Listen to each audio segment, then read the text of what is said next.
Bem, pessoal, agora nós vamos falar aqui de funções e arrays NumPy, tá? Então, assim, a questão é, muitas vezes você tem um conjunto de números dentro de um vetor e quer aplicar uma função a cada um desses números, tá? Então, tenho todos os valores de um array e quero aplicar seno em todos os valores e ter o array com os senos daqueles números, ou aplicar exponencial, tá? Então, é muito normal essa questão de avaliar funções em todos os elementos do array, tudo bem? E aí tem um pequeno problema. Se você fazer um loop, né, vamos dizer, você faz um for, acessando cada elemento do array e fazendo uma continha para cada elemento. Esses loops no Python, eles são lentos, tá? Não, assim, funcionam, mas fica lento. E aí você tem algumas alternativas que eu vou mostrar aqui, alternativas que são a vetorização e as funções prontas que já tem dentro da biblioteca NumPy para você fazer essas contas. A gente vai ver através dos exemplos. Então, vetorização é você preparar a tua função para receber um array e fazer a conta de um jeito mais inteligente, tá?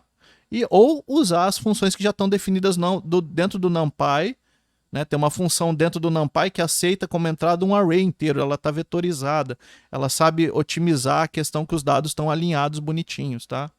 Então, vamos fazer primeiro a solução boba aqui de passar uma função em todos os elementos de um array.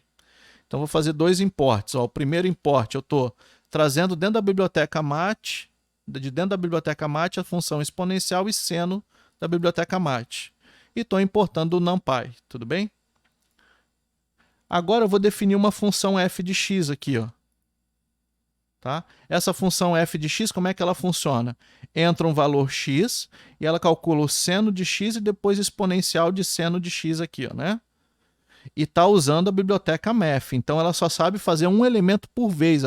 Essas funções da biblioteca math, o input delas não pode ser um array. Elas não sabem trabalhar, elas trabalham com um número por vez, tá? Então vou testar aqui, ó, por exemplo, f de 10 está calculando o seno de 10 com exponencial, tá? Dá um valor aí. Tudo bem? Então posso chamar minha função f aqui. Agora, ó, vou criar um vetor x, tá? Que tem os valores entre 0 e 6, sem valores, tá? E um vetor y vazio preenchido de zero, do mesmo tamanho de x. Tudo bem? Então, eu tenho um vetor x e um vetor y. E agora eu vou preencher os valores de y com os valores da função. Vou pegar todos os valores x, tá? Vou fazer um for de 0 até o número de elementos de x. Vou calcular f de x para cada um dos elementos dentro desse vetor x, tá? Para os 100 elementos. E vou salvar o resultado no vetor y na posição i. Tá? Então, eu estou pegando os valores de x, passando a função f e salvando em y. yi recebe f de xi. E o i está variando entre 0 e 99, né? São os elementos ali. Ele vai preencher o vetor. Tá bom? Então, rodeio esse cara aqui. E posso printar os valores de x, né? Tá aqui o meu vetor x, tem esses valores. E eu tenho o meu vetor y, né? Com os valores aplicados de exponencial de seno, tá? Que é minha função avaliada, minha função f avaliada. Então, o y é o f de x. Então, eu tenho os valores x, que são os valores onde eu avaliei, e os valores calculados da minha função na variável y, tá? Eu só fiz aqui uma coisa bonitinha para mostrar como tabela, ó. Zip de x e y. Então, ele vai montar tuplas, valor de x e valor de y, que é o f de x. Né? Então, ó, quando eu tinha x igual a 0, o y deu 1. Quando eu tinha x igual a 0.0, o y deu 1.1 e assim por diante, tá? Então, tem aqui minha tabela da função aqui que eu posso ver os elementos. Tá? Eu vou colocar só 5 valores aqui no meu linspace, ó, para ficar menorzinho. Estou preenchendo o loop de 5. E aí eu vejo aqui os 5 primeiros elementos, tá? Com os valores de x e y. E x e f de x, pode pensar assim também. Tudo bem? Então aqui, ó, print x tem os valores de x e print de y tem os valores de f de x, ó. Então, para 0 deu 1, para 1.5 deu 2, para 3 deu 1.15, 4 e para 6 deu 0.75 quando eu apliquei exponencial de seno de x, minha função f. Eu poderia colocar qualquer função f aqui, tá? Por exemplo, x ao quadrado. né? Roda esse programa de novo. E agora eu tenho x e x ao quadrado embaixo. Poderia colocar aqui, ó, 3x ao quadrado mais 2 vezes x menos 1, tá? Então, minha função f agora é essa. Estou avaliando nesses valores aí e monto a tabela. X e f de x, tá? Então, posso avaliar qualquer função que eu quiser aqui. Beleza? Qual que é o problema aqui? O problema é que se você colocar um número muito grande aqui, isso aqui fica bem lento, tá? Porque esse for aqui ele é meio lento no Python. Acessar elemento a elemento do array. Beleza? Então, para isso aqui ficar mais rápido, a gente vai usar as versões Python da função. Vamos fazer a vetorização dessa função f. Tudo bem? Então, eu vou fazer da seguinte maneira. Ó, eu vou definir uma função f. Tá? Em vez de colocar aquela função sendo, eu vou chamar np.sign. Desculpa, np.exp np.sign de x. Tá? Quando eu chamo a função seno dentro da biblioteca NumPy, essa função seno ela é vetorizada. Ela aceita um vetor, tá vendo? Array-like. Ela aceita um array. E você pode passar um array inteiro para ela que ela vai aplicar seno no array inteiro. Mesma coisa a função NumPy-exp. Ela também aceita um array. Então isso aqui você vai calcular isso aqui, vai aplicar o seno em todos os elementos do array de uma vez e depois vai aplicar exponencial em todos os elementos do array. Não vai ser elemento a elemento, vai fazer no array inteiro. E agora eu posso escrever simplesmente assim, ó. X é igual a linspace e y diretamente eu chamo a f de x, porque agora a minha f pode entrar um array aqui, pode entrar array aqui, né? Então minha f agora ela aceita um array inteiro. E fez exatamente aquela mesma coisa, aplicou a função f em todo o meu array.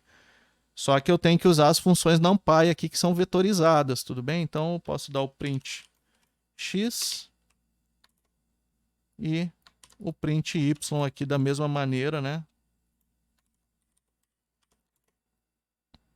Tá? Bonitinho aqui, né? Então aqui é o valor de x e o f de x e o f de x. Vai dar as mesmas coisas, né? Que a minha função exponencial de seno de x. Então isso aqui minha função está vetorizada, ela está aceitando um vetor na entrada. Posso vetorizar com polinômios, né? Então x ao quadrado, isso aqui ele vai entrar um array x, x vezes x, ele vai multiplicar elemento a elemento dentro do meu vetor. Então isso também funciona, ó. Porque ele está fazendo o produto elemento a elemento do NumPy. Então, ó, aqui está elevando ao quadrado, né, os elementos. Opa, que eu coloquei muito número aqui. Deixa eu colocar valores entre 0 e 5, 5 elementos aqui. Vou colocar menos elementos, tinha muita coisa. Para a gente poder ver alguma coisa. 0, 1, 2, 3, 4, 5. Tá? E aí ele fez vetorizado. Ó, entrou um array inteiro aqui na minha função f e está fazendo o produto de vetores usando o NumPy, tá? Então ele está fazendo elemento a elemento x, multiplicando o elemento x vezes x aqui, ó. Então ele está fazendo isso no vetor inteiro. Então, ó, isso aqui também está vetorizado, ó, 3 vezes x mais 1, tá? 3 vezes x, ele vai multiplicar os elementos do vetor por 3 e vai somar 1 no vetor. Tá? Então isso também funciona. Então, minha x e o y f de x. Eu calculei. Aqui estão os x e os f de x aqui. São os y, né? Apliquei minha função no vetor inteiro. Então, isso aqui é muito rápido. Posso fazer aqui com um vetor de tamanho 5.000. Então, ela fez instantâneo. Um vetor de 50.000 números. Fez instantâneo. Vai começar a ficar lento. 500.000 números. Fez rápido. Tá? Se você fizesse no for isso aqui, já ia demorar horas, tá? Talvez já demorasse bastante. Horas não, mas talvez minutos. Agora, se você colocasse 2 zeros, ia demorar hora. Aqui já vai demorar. Está muito grande o meu vetor. Então, isso aqui está usando toda a máquina. A memória até pode ficar muito grande. Está fazendo uma conta com... né? Mas ele terminou. Foram quantos números aqui que eu fiz? 500 milhões de números multiplicados, tá? Criei um vetor de tamanho com 500 milhões de números, ele fez. Você vê que a memória aqui já ficou vermelha, né? Porque começou a usar muita memória esse tanto de número aqui vai usando a memória do computador, né? Chega uma hora que começa a acabar. Aí você vai começar a ter erros porque a tua memória encheu. Mas tudo bem. Então essa é a questão da vetorização, tá? Bem, aqui eu tenho um exemplo aqui de como você vetorizar uma função, tá? Então aqui eu tenho a função degrau, só que eu não vou falar disso aqui, é um tópico um pouco mais avançado. Então aqui a função degrau, você tem um comando if-else dentro da função, e para vetorizar ela, você vai usar dentro do Python o comando where, o comando where do NumPy, tá? Na verdade aqui tem um np. Deixa eu colocar np-where aqui. E aí que está explicando, você vai ter sua condição e o np-where é tipo um if que vai ser aplicado elemento a elemento da tua função, tá? Então onde o teu vetor está negativo, ele vai dar um valor, e onde for positivo ele vai dar 1, né? E vai fazer o vetor, aqui dando uma dica de como vetorizar as funções aí. Mas eu não vou entrar muito profundo nessa questão aqui, depois se você quiser, tenta ver sozinho esse exemplo, tá? Esse aqui é um pouco mais avançado. Tudo bem? Então, isso